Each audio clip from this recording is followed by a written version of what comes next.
All right, Marlo. Obviously it's rivalry week, but at the same time, we got a legend coming back in the building today. Oh yeah, you know things had to stop. We had to we had in a little bit. We had to make this happen. Real special guest on the building. Mm-hmm. But before I introduce him, we got to talk about some of his accolades. Yeah. This is a long. This might take a while. Yeah, I had to go make sure I had everything before I got in here. But he had 332 tackles, 125 and a half sacks, 47 forced fumbles, 4 fumble recoveries, 17 pass deflections, 1 defensive touchdown, Super Bowl champion, NFL sacks leader in 2004, 16. 16, bro. Played for the Colts, Chargers, Cardinals, Falcons, Seahawks, and the Lions. From Hartford, Connecticut. That's Mr. Dwight Freeney. Yes, sir. How you doing today? I'm good, man. How y'all boys doing? Doing well. I see you got all the stuff in the background. That's all the awards and trophies and stuff. Yeah, that's a little something, man. We ain't doing too much back there. Yeah. We got to put a little something up there for everybody. For sure. Did I miss anything on the intro, or did I get close? Man, you hit everything. I'll be honest with you. I don't know. I don't really keep all the stats. That's more for everybody else, not for me. I go out there and just play and have fun. Yeah. For sure. So, I'm sure you hit enough. They don't need to know everything. Just starting it off, man. We just want to hear about like how's your life like right now. Sure. We know you. We've been talking about your kids off camera. Just how it is being a dad right now. Like just speak on that a little bit. Mm-hmm. Well, that's probably the biggest thing I've ever accomplished in my life, and the biggest joy I ever had in my life. For sure. You don't know until you do it, and then when you do it, you realize, man, this is everything. Mm-hmm. We bring another life into this world, and you're responsible for, her. And I got 2 little daughters, which, for sure. I don't get a lot of sleep at night. I don't know if y'all got kids, but when you do, you will understand what I mean by that. Yeah. All right. But it's real. It's real. And, that's what I'm doing right now, is spending a lot of time with them, making sure that, I'm as supportive as I can be as a father and a husband. Yeah. And seeing what the next chapter is going to be. Yeah, for sure. That's really special. He said something else about having kids, but Caleb, we know you getting close. You up there. Chill out, you're bro. a little old. Chill out, bro. You gonna be up there soon. Nah, we still exploring life right now. I'm focused, but we just chill. Stay focused. Yeah, but So you talked about being a dad, and I guess I want to know what's the difference? Like, what challenges do you face being a father versus being on the football field? Yeah. I mean, obviously, it's 2 different worlds. Yeah. You can't take a lot that happens on the football field and bring it to being a dad. Sure. It's not that easy. When you on the football field and something happens, that you don't like, you get mad, you get angry, adrenaline starts to pump. Oh, I'm about to do. You can't do none of that. Yeah. When you have kids, you better learn patience. You better breathe. And that's just what you need to do. Now, as far as pushing through some stuff, being disciplined, you could take that from football and put it into how you raising a family and all of that. Because you have to instill discipline, you have to make sure that everything is the way it needs to be. So there are some carryovers, but it ain't much. It ain't a whole lot, right? Nah, for sure. Yeah. It all sounds like just leadership in itself. Yeah, leadership exactly, just right? in a different Kinda world. connects. I know we heard about you having leadership here in Syracuse and also in the NFL. Just taking different notes from your book is definitely just amazing. Sure. I just want to give thanks to you right now. Just give you your flowers because everybody know who you are, but just those leadership parts like that. I just gotta say thank you for just how good you've been doing for everybody in the football world. Hey man, ain't no problem. Anything that I got going on with me, someone pass it on to me. And that's kind of what it is. Respect. Yeah. The old heads got to pass it off to the young heads. Yeah. The young heads, when they get old, they got to pass it back down to the young heads, and that's the way it's supposed to go. For sure. So you talked about discipline, and obviously I know you're from Hartford, Connecticut. So is that something growing up? Was it like in the family? Like did you want to be where you're at now with football, or did it like start in other sports and stuff like that? Yeah. Well, when I was a child, I loved all sports. I played basketball, baseball, football, soccer. I was into every single sport. Wow. Now, football is kind of where the dominoes kind of laid down and that path just kind of opened up. Yeah. Where I just couldn't avoid it, and it was staring me in the face. Mm-hmm. But I always knew I wanted to be a professional athlete. I knew that. Yeah. All right. And I always dreamed big. Mm-hmm. I was always dreaming to be the best of the best, no matter what sport it was. It didn't matter what I was doing. Yeah. And I kept that, always in my heart. Yeah. And, God willing, it kind of turned out to being how I wanted to turn out to be. That's respect. I ended up being, playing as a professional football player in the NFL and being able to take care of my family, being able to win a Super Bowl. Yeah.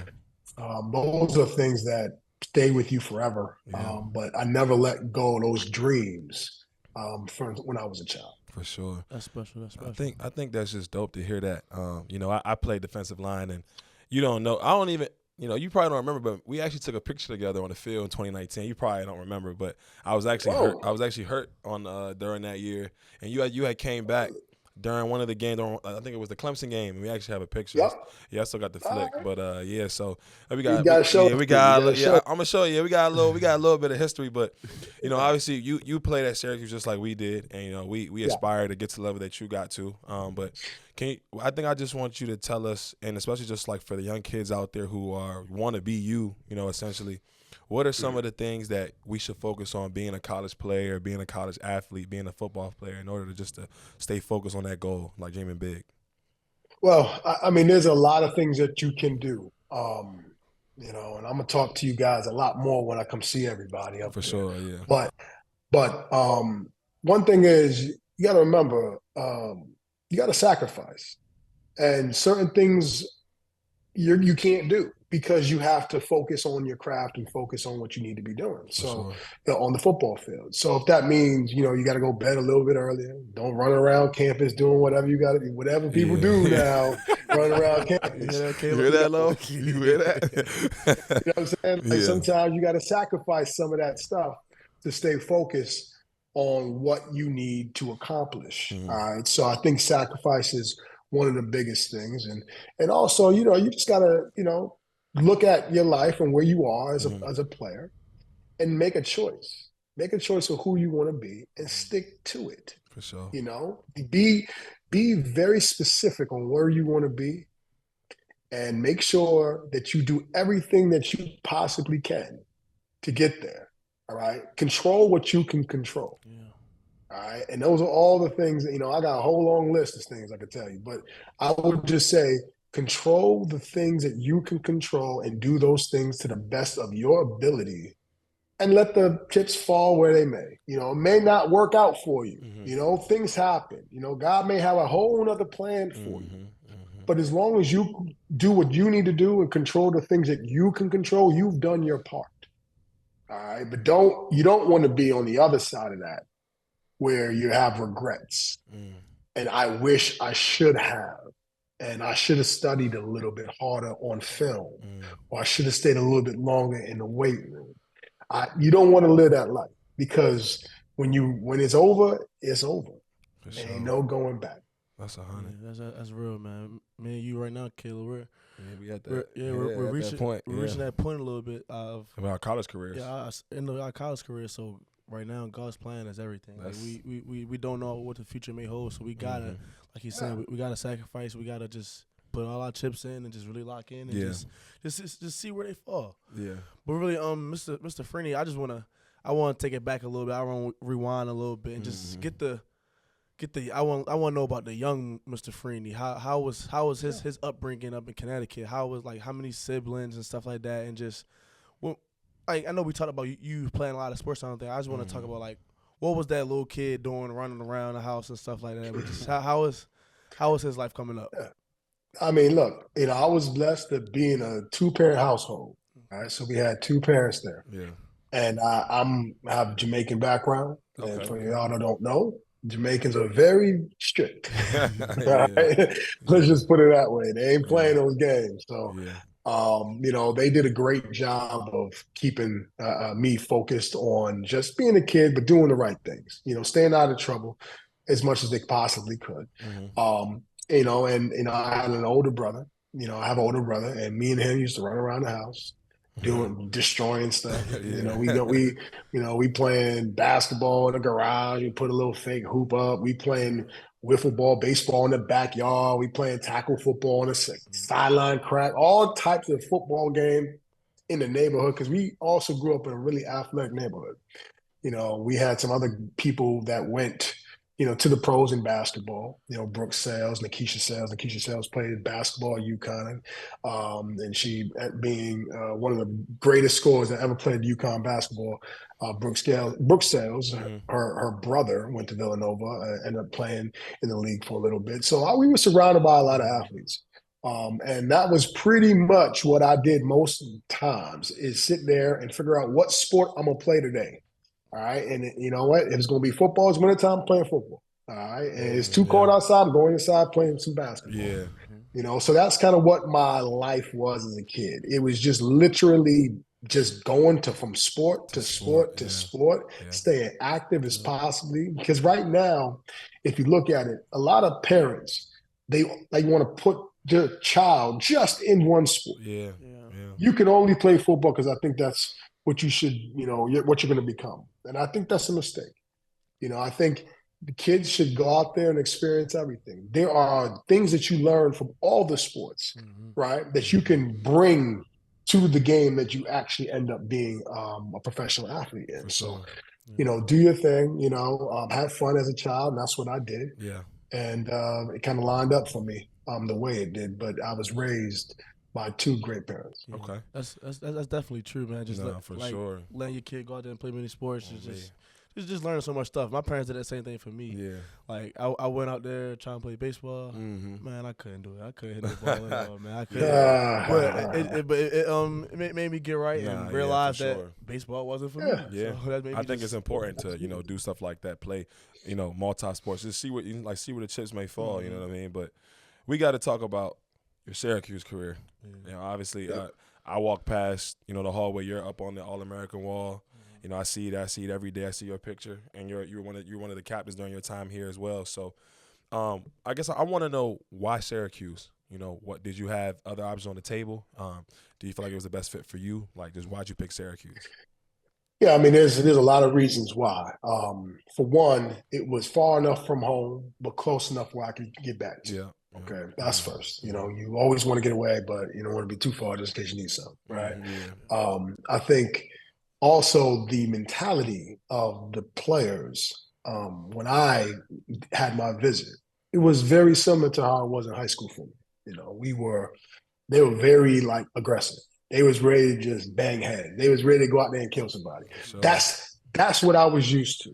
Okay, it was guys screaming, getting ready to go. That was where it was at. I took some other visits. Guys are playing Boston College. I went to the Boston College locker room. It was like I don't even know. I felt like I was in chapel. I felt like I was about, you know what I'm saying? They were sitting around. No yelling, no one was doing nothing. It was like, is there a game today? What y'all doing? Facts.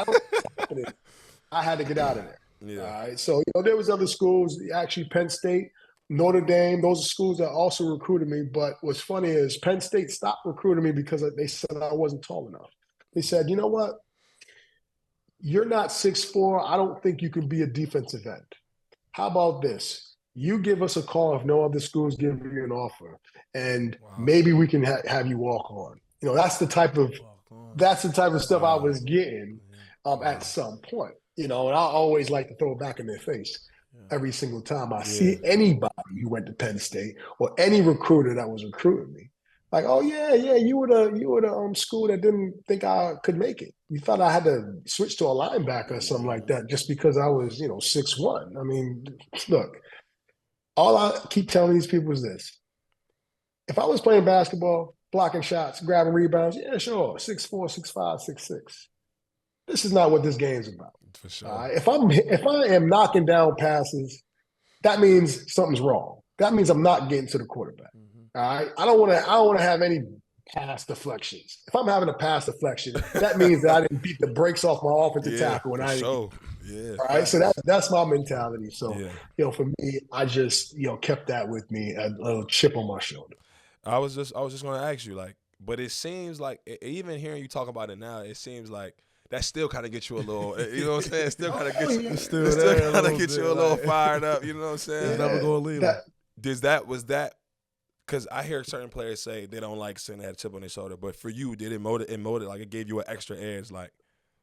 Absolutely. It gave me an extra edge that, they they ain't have a chance, man. Because for me, that's all I needed, because I came from Hartford, Connecticut. We didn't have a lot of NFL players come from. All right. I was already had haters and doubters from there. All right. So I kind of used that as fuel for my fire. All right. And when I used those things, I used it really when things got really tough and you kind of wanted to quit, when you kind of wanted to stop for a second, just take a deep breath.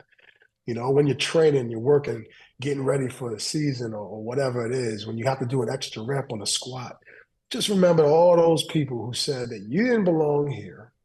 This game ain't for you. All of those things. That's what helped me, man. That helped me throughout my entire career, especially when I got to the NFL. You got people like Mel Kiper and those guys saying, "Hey, Dwight, I can't believe they drafted him in the first round. He should have been a third-round pick. He's only a tweener. He won't start. He won't this. He won't that." Okay, tweener, what? Yeah, okay. So you understand is like before me.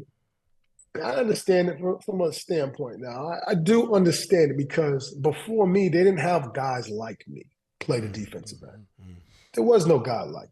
Most times they drafted guys who are 6'5", 6'6", 275, 280-pound defensive ends. That's what they knew. They didn't know anyone like me that was 6'1", 268. So they looked at it as he's undersized. We'll pass, or he's not going to do it. So for me, look, I wanted to make sure they understood that it don't matter if you 6'5" or whatever it is. It's about when you put your hand on the ground and just go ahead and do your thing, how you dominate the game. How do you play the game? Sure. How do you make a difference? That's all that matters. For sure. So, I always had that chip on my shoulder my entire career. Yeah. I think again, like you go over here, I'm over here locked in listening to him, because I really, appreciate that, because I think we hear so many stories from guys like men about what they went through, but you kind of hear how it like broke them down in a sense. I think so during your college career, obviously we knew you were dominant, but I got to ask you about the game when you had 4 sacks versus Michael Vick. Yeah, don't forget 4.5. Now you don't take my half. Oh, my bad. 4.5. My fault. 5 sacks. It's happening. Somebody happened. Hey, trust me, I know. Them half sacks be throwing me. I know. Trust me, I know. Well, like Marlo be trying to jump on my sacks. You know what I'm saying? So whoever get there first. It killing me. But what was the mentality? First of all, you sacked Michael Vick 5 times. I'm gonna just go ahead and say 5. You know what I'm saying? You got to him on that ground. Just say 5. It's okay. You know what I'm saying? Look at this D-line talk, you man. know what I'm saying? Like, give him the extra 0.5. You feel me? It was 5 times, because I understand. It was 5. Exactly. You feel me? So what was the mentality going into that game? Because he's a fast guy, and nowadays, like those fast quarterbacks, they kind of say, "Oh, you can't rush him, like contain him." Yeah, how about this? Look, my mentality doesn't change. It never changes. Don't matter who I'm playing. Don't change. I got to get after you. I'm going to have to get after it.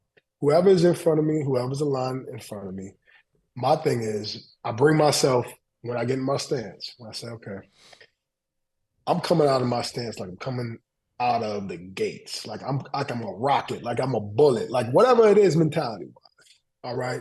For me to get off, because it starts off with your get off. Right.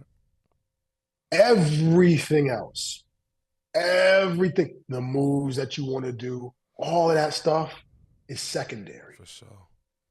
If you are not getting off the ball when that ball moves, or more importantly, like I like to say, when the guy, whatever moves first, sometimes the ball is the last thing that moves, and the guard or the offensive tackle or the center or the quarterback moves before them. I'm moving when the first thing across that offensive line moves. And by the time I get that trigger going, it don't matter now. I'm gone because I'm coming out of the gates. Mm-hmm. That offensive tackle, he has a problem because now my get off is where it needs to be. He's stumbling trying to set his feet and pass protect. For sure. You see what I'm saying too? Yeah. So when you get your offensive tackle off balance, when you get off the ball as fast as you do, all of the techniques and things that he has learned, Go out the window. 1, 2, 3, punch, put your hands right there on his numbers or whatever he's coached, all of that goes out the window because he is running for his life, trying to find out how I'm going to block this guy. Yep. So he's off balance. And then all your moves, then you can do whatever you want. Mm-hmm. You can almost blow him over. You can just touch him and he'll fly out the picture. For sure. All right. And I think right now in this game, that is a big thing that's lacking. As I watch, people like to talk about moves, but moves don't matter unless your get off is right. For sure. And once your get off is right, that's what it is. So rewind it back to the Virginia Tech game. It was the same thing for me. It was get off the ball as fast as possible. And when the Carrier Dome is rocking like I know it can rock, they can't hear nothing. The offensive linemen, they can't hear the huddle. They can't hear nothing. The snap count, they can't hear nothing. So now advantage goes to defense. Facts. So now all of a sudden, that ball's moving. That offensive tackle's still in the stance. I am flying. That offensive tackle don't got no chance. Yeah. Vic didn't have no chance. If you've seen the game, if you find the game, if you watch, I found the game. I ain't gonna lie to you. Hey man, Mike ain't had no chance. If Mike would have saw me, Mike would have been gone. Yeah, but he didn't have a chance to see me because I was going so fast off that line. He didn't have a chance. Yeah. Thank God he didn't see me because Mike is so fast. If he would have saw me, he would have been gone. For sure. But it is what it is. That's what's up right there. You hear him, man. He getting technical with it. But I'm you know me. I'm over here taking these mental. You feel me? Taking these mental notes. Letting the people know, man. But I like that. I think we got to tap into that spin move, man. Oh yeah, nah. We going, you feel me? It's all look. Everything is premeditated. You feel me? Look, we going. Well, okay, so I guess since LeBron, we might as well get into it a little bit. Yeah. Like, did the legendary spin move that you birthed in the league? Did it start in college, or did it start in the NFL? In high school. Oh, nice. I was doing that for a while. This is way before y'all time, but. If y'all, I don't know about Caleb. I don't know if y'all remember N1 mixtape. You remember N1 mixtapes? You know what that is? N1 mixtapes? I think I'm gonna tell you I don't know about that. I'm a little Okay. Well, when y'all get a chance, go on YouTube, type in N1 mixtapes, and you'll see all these basketball players, street ballers, street basketball players go out on the basketball court and do just crazy moves with the basketball. They dribbling, they spinning, they doing all types of stuff, breaking people's ankles left and right. Now, all the moves are traveling. I don't care, but it's all travel. They travel every single time. Mm-hmm. But that is something that when I grew up, it was a big deal, okay? And I wanted to figure out a way I could bring that to the football game. So one day in practice, I said, you know what? I want to try to make this offensive tackle look as silly, as ridiculous as possible. How do I do that? I said, you know what? I'm going to make him completely miss. And that's when I started to spin. I started making the guy completely whiff. So he didn't even touch me. He over here punching, and he punching air. Mm-hmm. He just punching air, and I'm spinning off him. Yeah, I did that in high school. And obviously in college, and then in the pros, it was already a well-oiled machine. I've been doing it for so long. I could spin twice. I could spin each way and fake the spin, do whatever I wanted to do, because I was doing it so much. Yeah. It's okay. So before we go into the NFL, obviously you had to go through a process to get there. The whole draft process, picking an agent, and I think me and Marlo are, going through that process. So I think Yep. I want to know, and other players want to know out there, what was that like for you? Did you focus on that when the season was over, or did you already have an idea what agent you wanted to sign with, or did you just season's over, then you can focus on that. For sure. Focus on it. The main, remember what I say, stay focused. Stay focused on your goals and what you need. For sure. All that stuff is gonna come. Yeah. All right. But you need to focus on, making plays, being the best player you can possibly be. When that season's done, then you focus on agents and all of that stuff. Gotcha. You're still your studies if you still have credits and you still have to do what you have to do, obviously. But that stuff ain't going nowhere. There are thousands of agents out there. They are all not the same. There are a lot of crooked agents that will go out there and try to manipulate and steal. I've had all those things happen to me. Right. Wow. But, the truth is, make sure you have your family there. Okay. Have your family members there with you. Or you can have an advisor, somebody you trust in Syracuse, to be in those meetings with you. Yeah. Do not let these agents just be a one-on-one with you. Gotcha. They can tell you anything. Gotcha. And you just gonna buy it. Get somebody else there with you that has experience, that knows about life outside. Because you guys know about football, you guys know about college, you know about classes. But there's like a whole nother adult, grown-up stuff outside of all of this where you got to figure out, okay, if you've never done it before, you need someone to kind of lead you in the right path. Facts, yeah. All right. But I think that's probably, some of the biggest advice I can give you. Just when you go through that process, make sure you have somebody there with you. Yeah. And you're doing it with a family member. If it ain't a family, somebody that knows how to manage their money and that's a real smart, sharp dude. Yeah. And it could be an advisor at Syracuse. It could be somebody there, but just make sure you got somebody. Yeah. I think that's definitely big. I feel like that's something I haven't thought about yet. I feel like I definitely need to find out who I trust and who I can bring into conversations like that. Yeah. I don't know about you, kid. I'm just speaking for myself, but I definitely need to figure that out, figure that part out after the season stuff. I think still locked in on controlling what I can control. I think for me, what I'm taking from is just we got 4 games left with a bowl game chance. That's what I'm locked in on. Yeah. You know what I'm saying? Like, because I think that's something that I kind of, because it's for me, I'm kind of like the first person in my family, like that's gone this far. Yeah. So it's like trying to just balance that.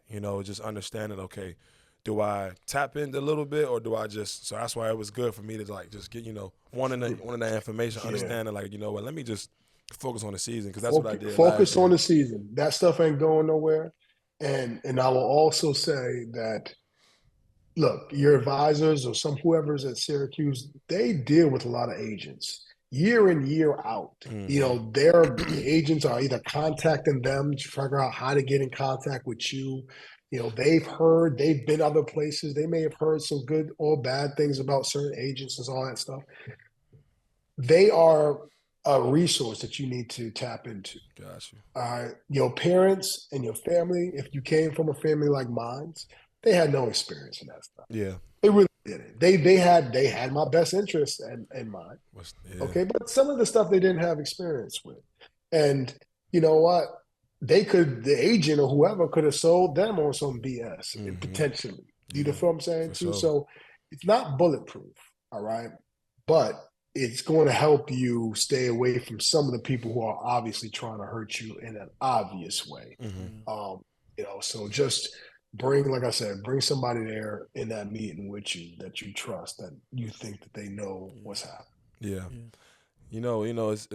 Earlier you talked about sacrifices, and we had Zaire on the pod, and he was like, when he was his time at Syracuse, he actually plays for the Colts right now. Yep. But he when he was at Syracuse, he talked about how like he kind of got his special lady early.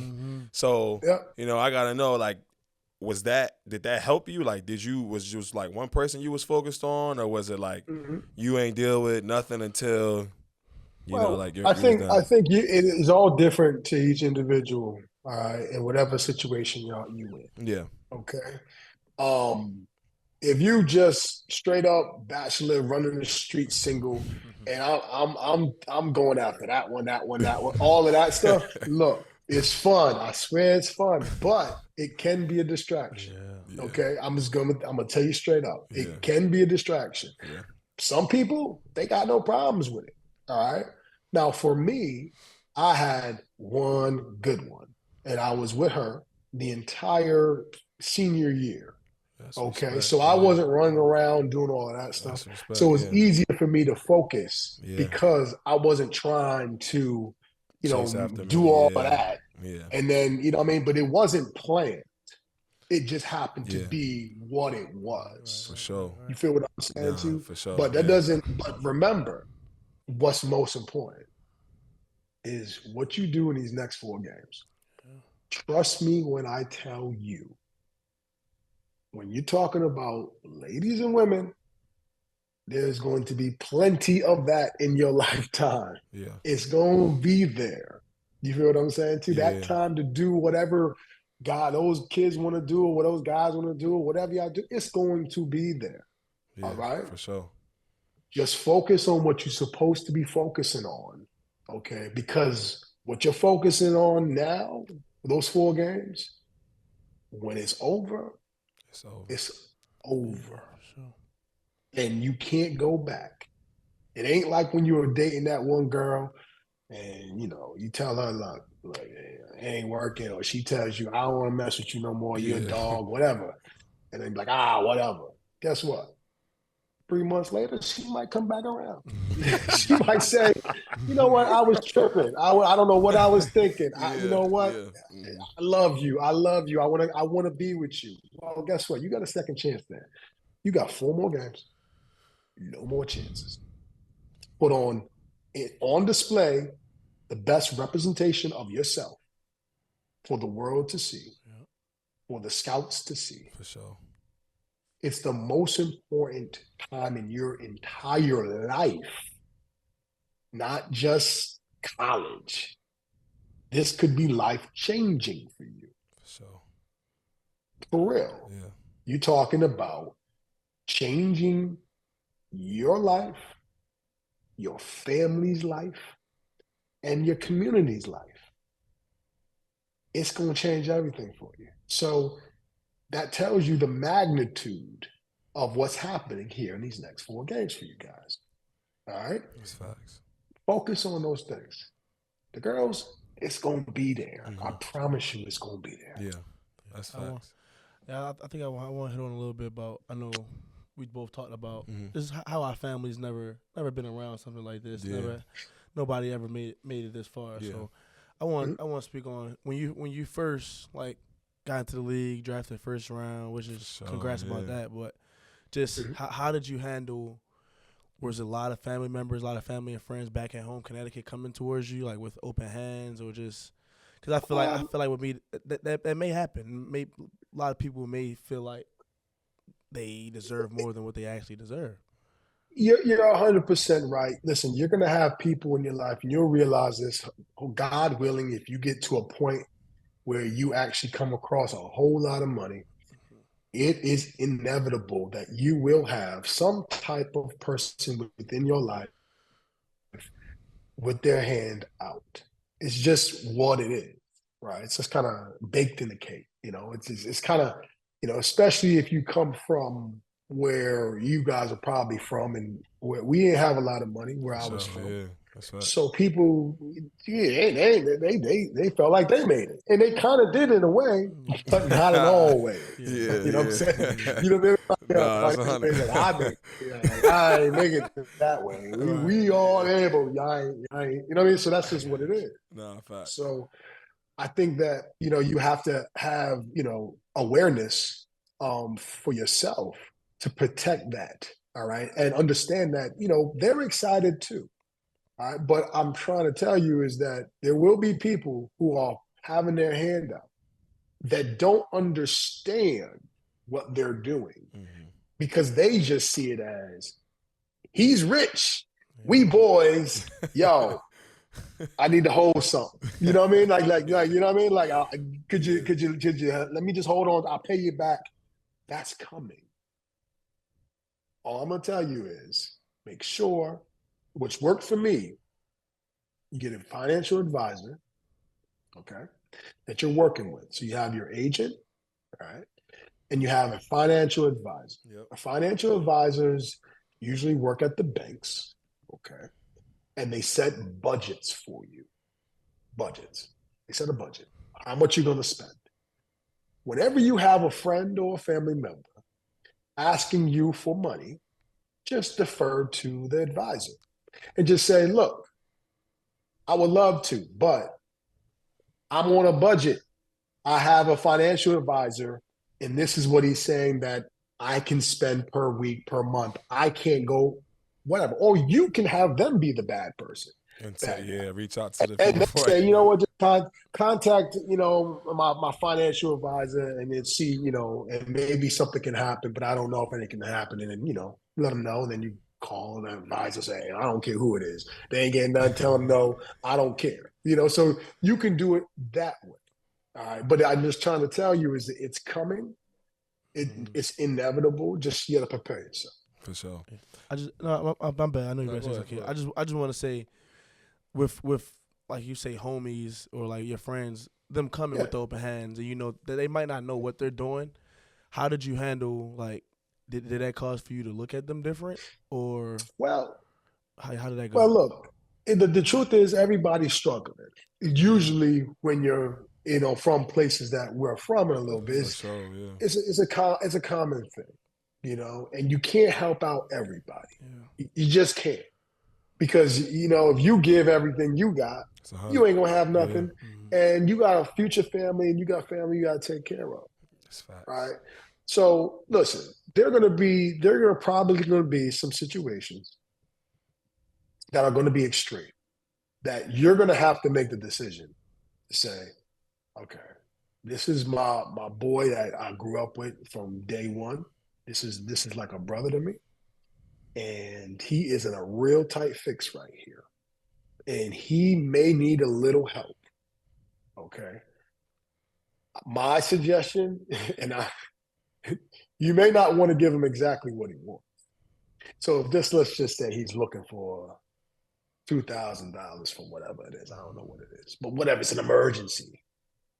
Tell him, look, I ain't gonna give you two, but I'm gonna give you something. And hopefully you can get the rest from whoever, however, whatever, you know what I'm saying? If the situation dictates that type of thing, because in the end, you're not the bank. You're not there to just give out money. The bank should be closed. You should be focused on the things that you need to be focused on.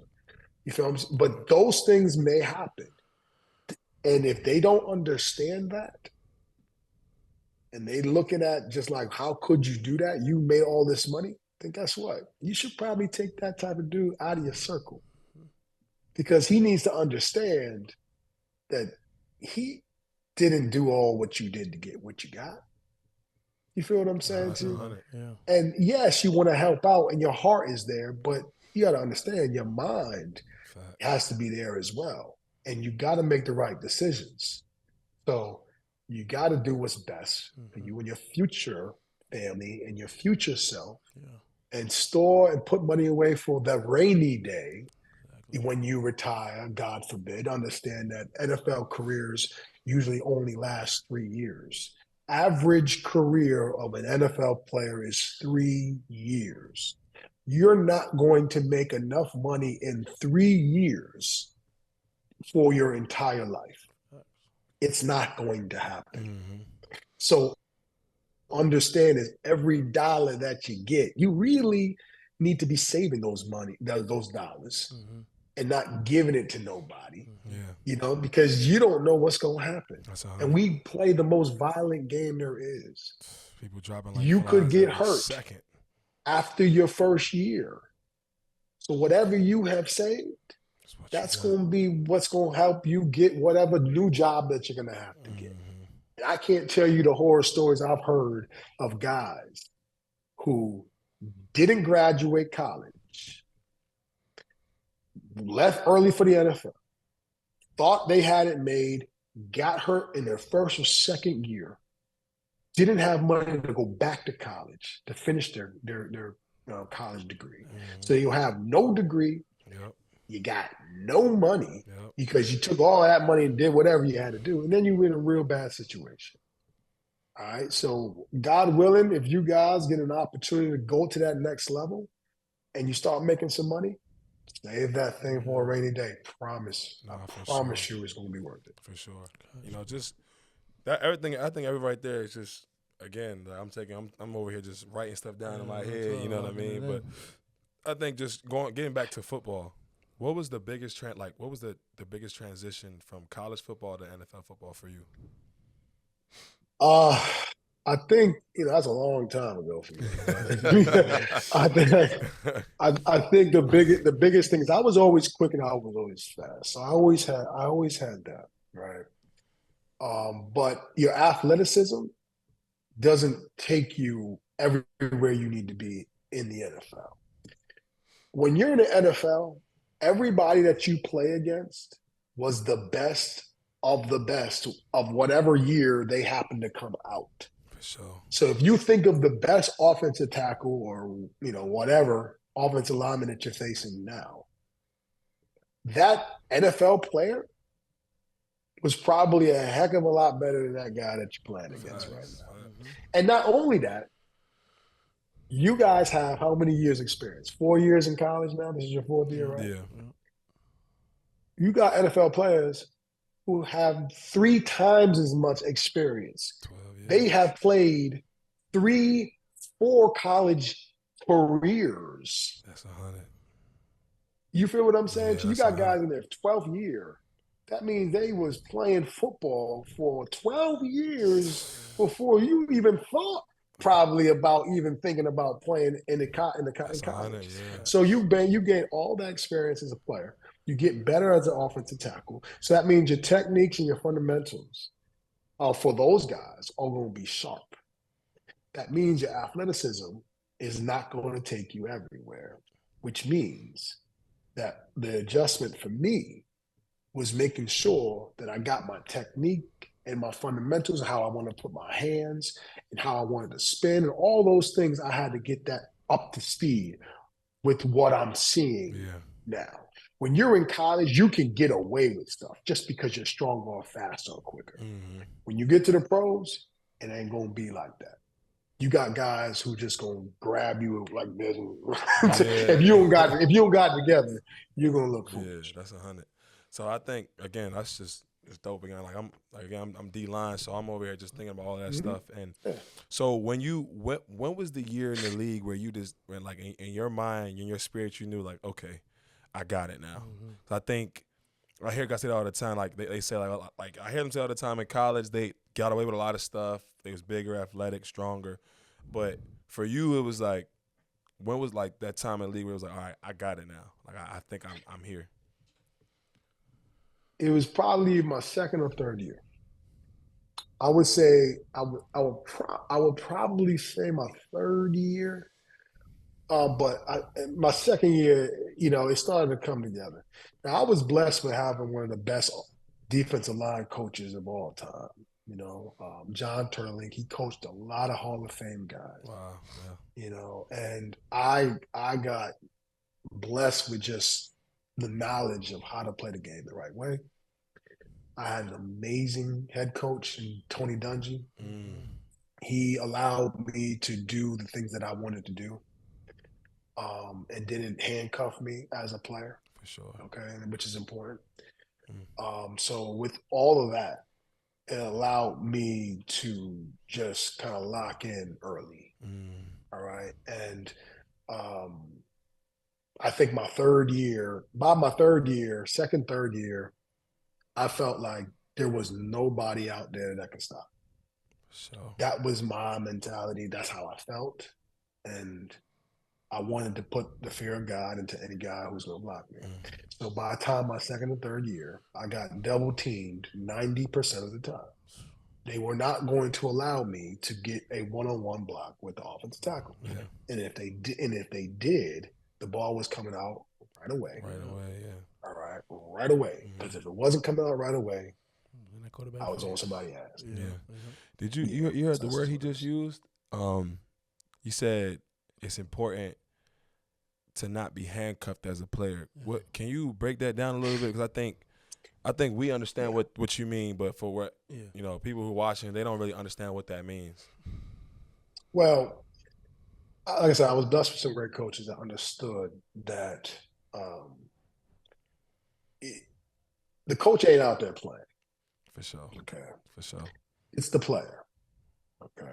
And some coaches don't allow the players to have more freedoms. Okay. Mm-hmm. Now, there's reasons for that. Right? Yeah. Most times coaches, you know, and it's okay, but they're worried about their job security as well. Mm-hmm. So they only do what they know. For sure. And if they know how to coach a certain way, then that's how they're going to coach. And they're going to either succeed that way or they're going to fail that way. Yeah. And sometimes that can be handcuffing a player that needs to do a little bit more. And if the system doesn't allow it, it's going to be hard for that player to flourish sometimes. And it makes it a little bit harder for them to flourish. For sure. Okay. Yeah. So let me give you an example. As the way our defense was designed, our defensive ends had a two-way go. On the tackles. Okay. Yep. On the tackle. Based on protection. So we knew where the slide was going. We knew where the protection was going. So now all of a sudden, I knew the guard wasn't going to be there. Now I had a two-way go on that offensive tackle. I can go inside. I can go outside. Yep. Now, I was capable of doing that. I could make an inside move and kill him, or I can take an outside move and kill him. So I can do both. Yeah.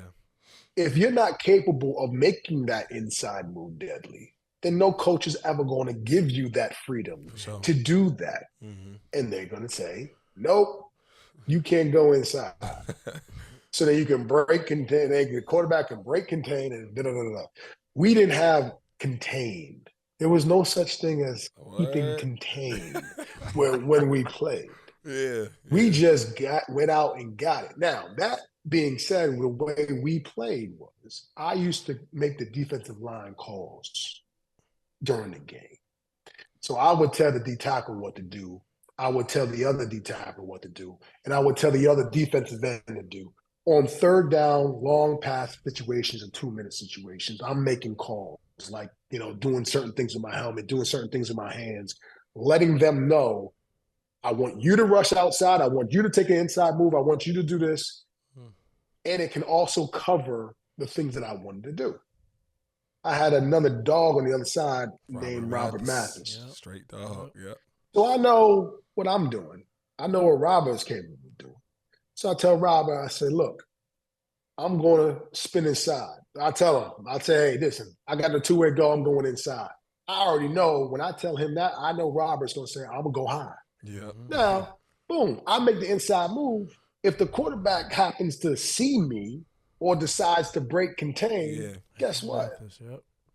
Robert going to pick that sack up like ain't no problem. Just scoop it up. Yep. Give me that. That's the way we worked. Yeah. As 4 down linemen together as one. That 4 down, And 4 down linemen working together as one. Not just me, rogue, doing, hey, man, I'm just going to make it. And I don't care where everybody else, I'm about to go get it. Nah. Yeah. I'm going to make an inside move. You got to run high.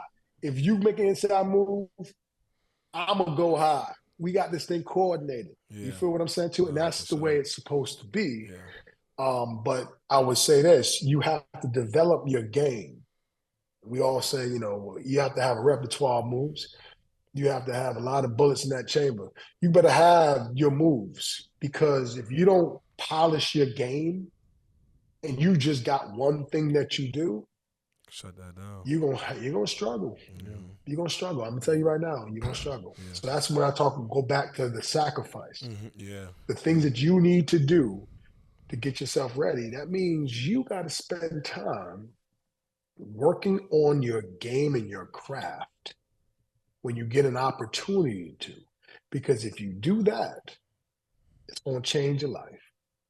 You're talking about, I don't know what it is before, but when I was playing, you get a sack, you get 10 sacks, let's say that's $10 million. $1 million per sack. Now, if you trying to tell me you don't want to work on your craft, you get $1 million per sack. Something wrong with you, no cap. Something's wrong Something with is you, wrong man. with you, So no cap. Go Go and chase some girls if you want. Look, like, let me get that. Let me get that $10 million, what? And then on top of chase the $10 contract million with my hands. Well, what I'm telling you is, you look at it.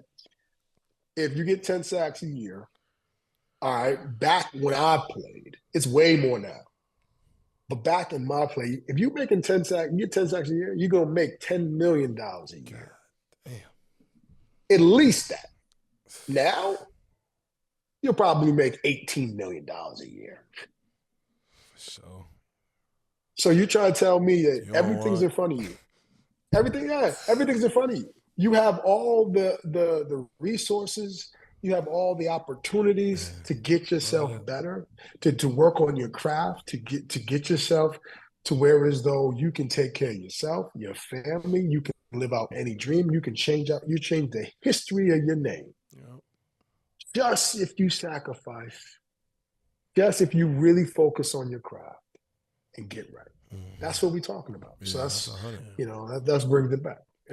Yeah. I think we got hit on. You hear him talk about coaches and everything. Tony Dungy, his D-line coach. We know he played in Robert Mathis. He also played with a lot of other Hall of Famers like Peyton Manning and stuff like that. I think we got hit on. How was that feeling? Just the greatest accomplishment ever for a football player, winning that Super Bowl. What? I was about to say, at the tip of the mountain, man. How was that? Yeah. I mean, you guys, look, if that's something that you always thought about when you was a child, and you watch every single Super Bowl as a child, and you're in college, y'all all get ready for the Super Bowl, y'all watch that. When you're playing that game, it is a feeling that you cannot really describe, because your adrenaline and what's going through your veins in that moment and that time will basically bring tears to your eyes, because it's something that you have dreamt about, wanted to do forever, and you get that opportunity, and not too many people have done that, and you can never replicate that feeling ever again. And you go out that moment when you got the world, literally the world, watching you, and your team go out there. It is, I have a hard time describing the feeling, honestly. It's really, it's an outside body experience that you feel when you win. There is nothing. If you had wings, you would fly. You would fly. If you would run. If you said, "Hey, look, run through that wall," you would run through that wall and wouldn't feel a thing when you win. I've been on the other side. I've been to 3 Super Bowls. I lost 2. Thank God I won the first one. What? The next 2 that I lost, I didn't talk to anybody for about a month. I literally, it is the worst feeling. The worst feeling I ever had that work to get in the game there, of football was losing the Super Bowl. For me, because you already think you're going to win when you get there. Because, and especially when you already know how it felt when you won. And when you lose, man, don't even talk to me. Wow. I'm done. It took me months to really just come back outside and breathe again. It was really bad. But it's something that I would just say as a player, not too many guys have experienced it, but when you win, ain't nothing like it. I think everything you've said up until this point, we could have him on here for 3 hours, but I think everything you just dropped gem after gem and gem on us. I think so. We are proud, starters on this defense this year, and we obviously, when we're having some adversity, but we're not, we're not hiding from it. But what's something that you feel like as leaders on this team, for us moving forward these last 4 games, our message should be to the team? Well, I think first and foremost, look, you got to start from a micro standpoint. Micro, just, small. Think small first. The big things are always going to take care of itself, okay? It always will. But you and every other player out there needs to work and think about one, and it sounds cliche and whatever, but it's the truth. It's literally one play at a time. For sure. Dominating one play at a time. For sure. Forget about the rest of it. If I know I'm supposed to control that C gap or whatever gap, that particular call, that's my gap. Mm-hmm. Ain't nobody gonna get in that gap. You ain't gonna run in that gap. I don't care what it is. I don't care what's going on. For that play, you are not going to beat me in that gap. Now that ball might run who knows where, and it's somebody else's responsibility. Mm-hmm. But take care of your business. Your business. And then if every player on that defense take care of their business, what you gonna do? They can't do nothing. It usually happens where people or other teams feast on mistakes. Yep. For sure. When you are out of your gap, when you're trying to do too much, usually that's when the bad things happen. All right. But if you stay focused on the things that you're supposed to be focused on from a micro standpoint, the big picture stuff is going to be wide open, happening the way that you guys want it to happen. All right? Don't try to do too much. Just do your job. No, for sure. And do it to your best ability and let the chips fall where they're going to fall. No, for sure. And you won't have no excuses, no explanations after that. You go out there and ball out. Do what you do. Who knows if you're going to win or not? But individually, for sure, you did what you needed to do. For sure. That means that person next to you knows he did what he was supposed to do. And if they all think that way, the chances of you guys winning the game is a hell of a lot better for sure. than the other way. Yeah. You feel what I'm saying? That's 100. That's 100. And again, I feel like, I'm gonna have to get your number or something, because I feel like, we gotta. I got a lot of just questions just from like a mentorship standpoint, But we really appreciate you coming on the pod. I know you're gonna be out here this weekend and celebrating you, like the career you had, entering the College Hall of Fame, Hall of Famer in the league. So everything just lining up for you. We are just putting it out there now. It is what it is. So, but again, we just really appreciate you coming on the pod and just taking the time. Opportunities like this. It's just crazy because we was joking about this like podcast and just how far we've taken it. Up until this point. To be talking to you right now is crazy. It's just crazy. It's just like another surreal moment on the pod, and I just.